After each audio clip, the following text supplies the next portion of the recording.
بسم اللہ الرحمن الرحیم۔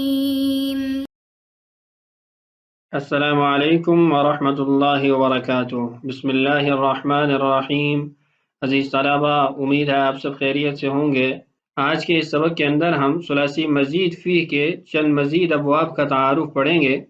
ہمارا آج کا سب سے پہلا عنوان ہے الاستفعال، باب استفعال۔ اس سے پہلے ہم باب افتعال کے بارے میں پڑھ چکے ہیں کہ باب افتعال کی علامت کیا ہے، اور اس کی گردان بھی پڑھ چکے ہیں، اور اس کے ساتھ ساتھ جو مخصوص قواعد تھے باب افتعال کے ان کو بھی ہم اچھے طریقے سے پڑھ چکے ہیں۔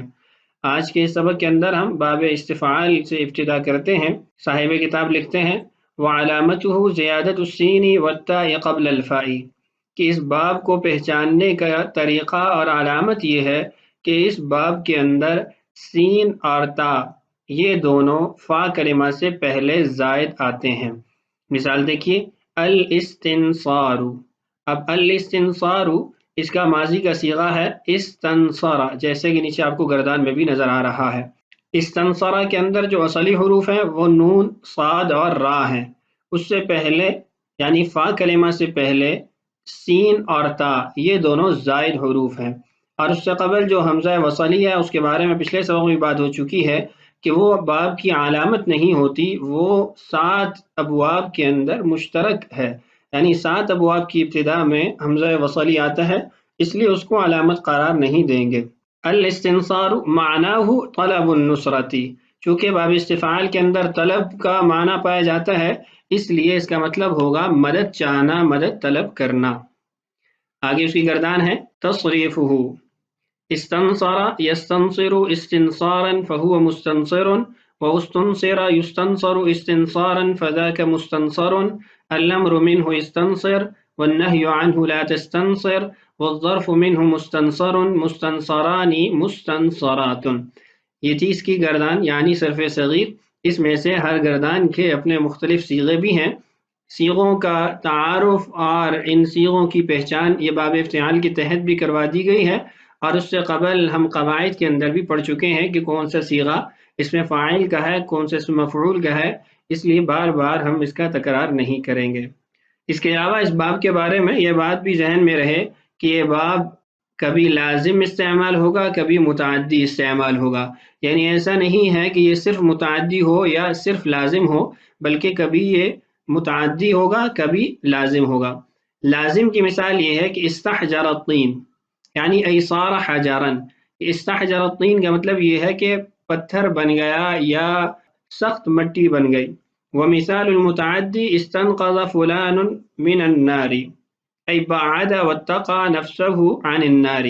اور متعدی کی مثال یہ ہے کہ فلاں نے اپنے آپ کو بچایا آگ سے، تو یہاں فعل متعدی استعمال ہوا ہے۔ تو خلاصہ یہ ہے کہ یہ فعل متعدی بھی استعمال ہوتا ہے، لازم بھی استعمال ہوتا ہے۔ آگے دیکھیے فائدہ، يجوز حذف التاء في استطاع يستطيع للتخفيف كما ورد في التنزيل الحكيم۔ استطاع يستطيع باب استفعال سے ہے، اس کے اندر جو تا باب استفعال کی علامت ہے اس کو حذف کرنا بھی جائز ہے تاکہ پڑھنے کے اندر، ادائیگی کے اندر آسانی ہو، جیسا کہ قرآن پاک کے اندر بھی ہے۔ آگے قرآن پاک کی 2 مثالیں ہیں، فَمَا اسْطَاعُوا أَن يَظْهَرُوهُ وَمَا اسْتَطَاعُوا لَهُ نَقْبًا۔ ایک ہی آیت کے اندر ایک فعل کو 2 طرح سے استعمال کیا گیا۔ پہلا دیکھیے فَمَا اسْطَاعُوا، اصل میں فَمَا اسْتَطَاعُوا، لیکن تخفیف کے لیے یہاں تا کو حذف کیا گیا، اور آگے وَمَا اسْتَطَاعُوا یہاں صیغہ اپنی اصل حالت میں موجود ہے۔ اور دوسری مثال ذَلِكَ تَأْوِيلُ مَا لَمْ تَسْطِعْ عَلَيْهِ صَبْرًا، اصل میں مَا لَمْ تَسْتَطِعْ، تا سے پہلے تا ہے جس کو للتخفیف حذف کیا گیا ہے۔ تو یہ باب استفعال تھا، جس کے اندر ہم نے یہ جانا کہ باب استفعال کو پہچاننے کی علامت فا کلمہ سے پہلے سین اور تا کا زائد آنا ہے۔ اور دوسری بات ہم نے اس کے اندر جو جانی وہ یہ کہ استطاع یستطیع باب استفعال کا ایسا فعل ہے جس کے اندر ہم تا کو تخفیف کے لیے حذف بھی کر سکتے ہیں۔ اور تیسرا اس عنوان کے تحت ہم نے باب استفعال کی صرف صغیر پڑھی ہے۔ آگے چلتے ہیں الباب الثالث، تیسرا باب، یعنی حمزہ وصلی کے ساتھ آنے والا تیسرا باب الانفعال باب انفعال ہے، اس کو پہچاننے کا طریقہ اور علامت کیا ہے؟ وعلامته زیادت النون قبل الفاء، اس کو پہچاننے کا طریقہ یہ ہے کہ فا کلمہ سے پہلے نون زائد آتا ہے۔ اور دوسری بات وَهَذَا الْبَابُ يَكُونُ لَازِمًا أَبَدًا، یہ باب ہمیشہ لازم آتا ہے، اس سے فعل متعدی نہیں آتا۔ مثال سے دونوں باتیں دیکھ لیجئے۔ الانفطار، اس کا ماضی کا صیغہ انفطر، اب انفطر کے اندر فاطار، یہ تینوں حروف اصلی ہیں، اس سے پہلے حمزہ اور نون زائد ہیں، اور نون وہ اس باب کی علامت ہے، اس کو پہچانا جو جائے گا وہ حرف نون سے پہچانا جائے گا۔ اور معناہ الانشقاق، اس کا مطلب ہے پھٹنا۔ انفطر ينفطر ایسا فعل ہے جس کو مفعول کا احتیاج نہیں ہوتا۔ اسی طریقے سے جتنے بھی افعال باب انفعال سے آئیں گے ان کو مفعول به کا احتیاج نہیں ہوگا۔ آپ دیگر الفاظ میں یوں بھی کہہ سکتے ہیں کہ یہ افعال ہمیشہ لازم ہوں گے، کبھی متعدی نہیں ہوں گے۔ تصریفہ، اس کی گردان دیکھیے۔ انفطر ينفطر انفطارا فهو منفطر، الامر منه انفطر والنهي عنه لا تنفطر والظرف منه منفطر منفطران منفطرات، یہ اس کی گردان ہے۔ آگے فائدہ، لا يأتي من هذا الباب فعل تكون فاؤه نونا، باب انفعال سے کبھی بھی ایسا فعل نہیں آ سکتا، ایسا صیغہ نہیں بن سکتا جس کا فا کلمہ نون ہو۔ وحینما یراد معنى الانفعال منه فیؤتى من الافتعال، جب ہمیں ایسے فعل سے باب انفعال استعمال کرنے کی حاجت ہو تو اس صورت کے اندر اس کا طریقہ اور حل یہ ہے ہم اس مادہ اور صیغہ کو باب افتعال کے اندر منتقل کریں، ہمیں باب افتعال کے اندر اس کو منتقل کرنے سے باب انفعال کا معنی حاصل ہو جائے گا۔ آگے اس کی مثال دیکھیے۔ انتکسا ای نکس علی رأسہ، انتکسا یہ باب افتعال سے ہے، ہمیں حاجت تھی کہ ہم نکسا سے باب انفعال بنائیں، تو باب انفعال چونکہ نہیں بن سکتا اس لیے کہ اس کا فا کلمہ نون ہے، تو ہم نے پھر باب انفعال کے معنی کو حاصل کرنے کے لیے نکسا کو باب افتعال کے اندر منتقل کیا، جس سے ہمیں باب انفعال کا معنی حاصل ہو گیا۔ ای نکس علی رأسہ، انتکسا اور نکس علی رأسہ، اس کا مطلب یہ ہے کہ ذلت اور شرمندگی سے سر جھکانا۔ اسی طریقے سے اگر حرف یرملون میں سے کوئی حرف فا کلمہ میں آ رہا ہو پھر بھی ہم اس سے باب انفعال نہیں بنا سکتے۔ یرملون سے مراد یا را میم لام واو نون، باقی اس کی مزید جو بات ہے وہ باب انفعال کی خاصیات میں انشاءاللہ ہم پڑھیں گے۔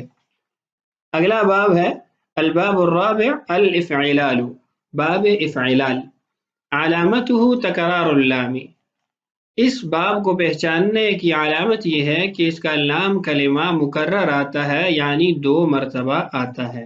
ووجود 4 حروف بعد حمزۃ الوصل فی الماضی، اور دوسری علامت اس کی یہ ہے کہ لام تو 2 مرتبہ آتا ہے لیکن حمزہ وصلی کے بعد صیغہ ماضی کے اندر اس فعل کے 4 حروف موجود ہوتے ہیں، یعنی حمزہ وصلی کو ملا کر 5 حروف بن جائیں گے۔